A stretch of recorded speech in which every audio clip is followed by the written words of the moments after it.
Zdaj pa se bomo podali na tradicionalni pohod po Levstikovi poti od Litije do Čateža. Letos je bil že 39. in ponovno je privabil številne pohodnike. Po 22-kilometrski poti so si na Čatežu lahko oddahnili ob bogatem kulturnem programu. Na pot, ki je leta 1857 na Martinovo prehodil Fran Levstik, se je letos podalo nekaj več kot 15.000 ljudi. Mnogi so se na pot podali že v preteklih letih. Ja, zaradi družbe, pa zaradi dobre hrane pa pijače. Ja, sem fulki pohodnik, dosti krat hodim, jaz ful rad imam naravo, ne.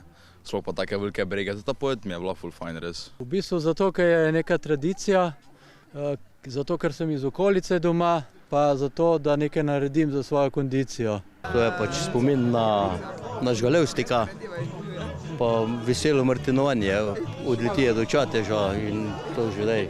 To je tradicija naša, slovenska, in smo ponosni, da gremo na tak dogodek. Poudarili so, da je ohranjanje tradicije izrednega pomena. Seveda, treba se udeleževati lokalnih pohodov, ker če ne bo to zamrl. Jaz sem za družbo, da podpiramo lokalno skupnost. Slovenski jezik, slovenska kultura, to nas bo držalo do konca.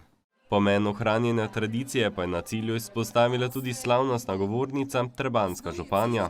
Jaz verjamem, da bi bil Levstik, če bi danes stopil med nas zadovoljen, ker bi videl, da je duh, ki ga je on leta 1858 iskal na poti, res prisoten. In tukaj na Čatežu, kjer je zaključna prireditev razhoda, je res čutiti eno tako domačnost, tradicijo, združitev kulture in eno krasno doživetje za vse tiste, ki so se že zgodaj zjutraj podali na pohod.